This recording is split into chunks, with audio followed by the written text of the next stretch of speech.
What is Communist Anarchism? By Alexander Berkman. Chapter 1. What do you want out of life? What is it that everyone wants most in life? What do you want most? After all, we are all the same under our skins. Whoever you be, man or woman, rich or poor, aristocrat or tramp, white, yellow, red or black, of whatever land, nationality, or religion, we are all alike in feeling cold and hunger, love and hate. We fear disaster and disease, and try to keep away from harm and death. What do you want out of life? What do you fear most? That is also true in the main of your neighbor. Learned men have written big books, many of them on sociology, psychology, and many other ologies, to tell you what you want. But no two of these books ever agree, and yet I think you know very well without them what you want.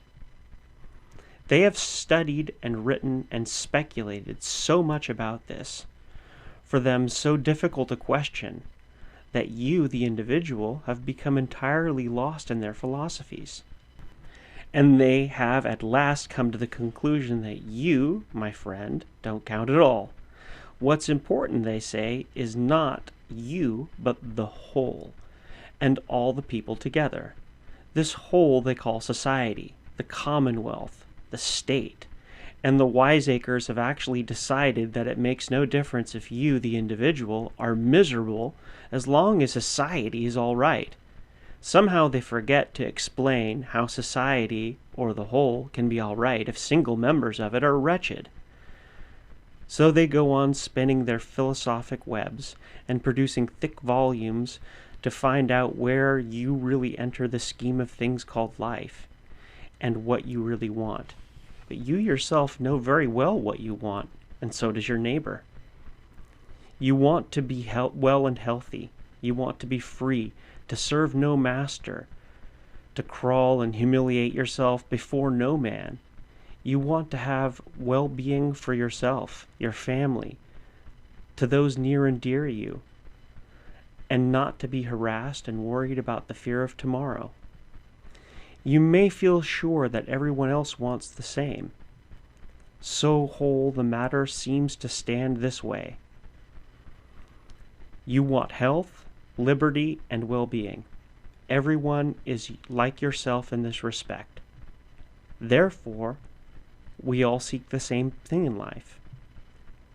Then why should we not all seek it together by joint effort, helping each other in it? Why should we rob, cheat, kill, and murder each other if we seek the same thing? Aren't you entitled to the things that you want as well as the next man? Or is it that we can secure our health, liberty, and well-being better by fighting and slaughtering each other? Or is it because there is no other way? Let us look into this. Does it not stand to reason that if we all want the same thing in life, if we have the same aim, that our interests must also be the same? In that case, we should live like brothers, in peace and friendship. We should be good to each other and help each other all we can.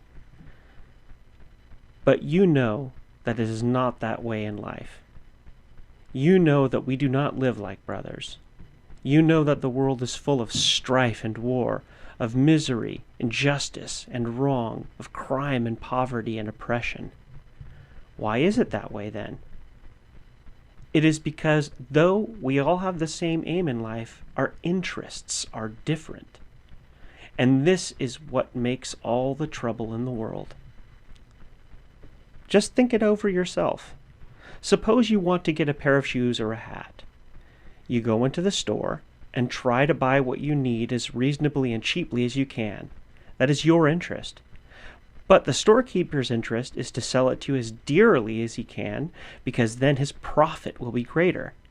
That is because everything in the life that we live is built on making profit one way or another. We live in a system of profit making. Now it is plain that if we have to make profits out of each other, then our interests cannot be the same. They must be different, and even often opposed to each other. In every country, you will find people who live by making profit out of others. Those who make the biggest profits are rich. Those who cannot make profits are poor. The only people who cannot make any profits are the workers. You can therefore understand why the interests of the workers cannot be the same as the interests of other people. That is why you will find in every country several classes of people with entirely different interests. Everywhere you will find 1. A comparatively small class of persons who make big profits and who are very rich, such as bankers, great manufacturers, landowners, and people who have much capital and are therefore called capitalists. These people belong to the capitalist class. 2. A class of more or less well-to-do people consisting of businessmen and their agents, real estate men, speculators, and professional men such as doctors, lawyers, inventors, and so on. This is the middle class, or the bourgeoisie. 3. Great numbers of working men employed in various industries, in mills and mines and factories and shops, in transports, and on the land. This is the working class, also called the proletariat. The bourgeoisie and the capitalists really belong to the same capitalistic class because they have about the same interests, and therefore the people of the bourgeoisie generally side with the capitalist class against the working class. You will find that the working class is always the poorest class in every country. Maybe you yourself belong to the workers, to the proletariat. Then you know that your wages will never make you rich. Why then are the workers the poorest class? Surely they labor more than any other classes, and harder. Is it because the workers are not very important in the life of society? Perhaps we can even do without them. Let us see. What do we need to live? We need food, clothing, shelter, schools for our children, streetcars for travel, and 1,001 other things. Can you look around and point at a single thing that was made without labor? Why, the shoes you stand in and the streets that you walk on are the result of labor. Without labor, there would be nothing but the bare earth, and human life would be entirely impossible. So it means that that labor has created everything we have, all the wealth of the world. It is also the product of labor applied to the earth and its natural resources. But if that wealth is the product of labor, then why does it not belong to labor? That is, to those who have worked with their hands or with their heads to create it, the manual worker and the brain worker. Everyone agrees that a person has the right to own a thing that he himself has made. But no one person has made or can make anything all by himself. It takes many men of different trade and professions to create something. The carpenter, for instance, cannot make a simple chair or bench all by himself, not even if he should cut down a tree and prepare the lumber by himself. He needs a saw and a hammer, nails and tools, which he cannot make for himself. And even if he should make these for himself, he would first have to supply the raw materials, steel and iron, which other men would have to supply. Or take, for example, let us say, a civil engineer. He could do nothing without paper and pencil and measuring tools, and these things other people have to make for him. Not to mention that first he has to learn his profession and spend many years in study while others enable him to live in the meantime. This applies to every human being in the world today. You can see that no person by his own efforts can make things he needs to exist. In early times, primitive man who lived in a cave could hammer a hatchet out of stone or make himself a bow and arrow and live by that. But those days are gone. Today, no man can live by his own work. he must be helped by the labor of others. Therefore, all that we have, all wealth, is the product of labor of many people, even many generations. That is to say, all labor and the products of labor are social and made by society as a whole. But if all wealth we have is social, then it stands to reason that it should belong to society and to the people as a whole.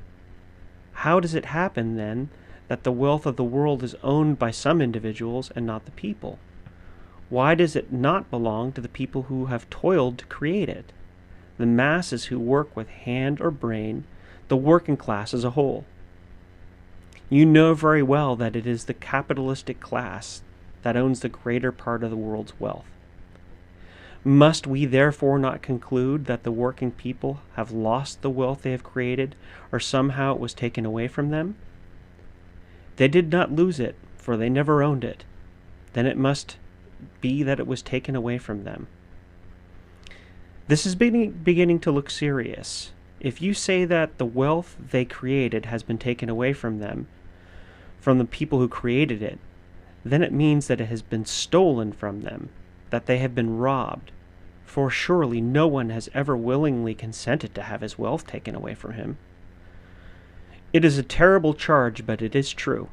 The wealth the workers have created, as a class, has been stolen from them, and they are being robbed in the same way every day of their lives, even at this moment. That is why one of the greatest thinkers of French philosophy, Proudhon, said that the possessions of the rich are stolen property. You can readily understand how important it is that every honest man should know about this, and you may be sure that if the workers knew about it, they would not stand for it. Let us see how they are robbed, and by whom.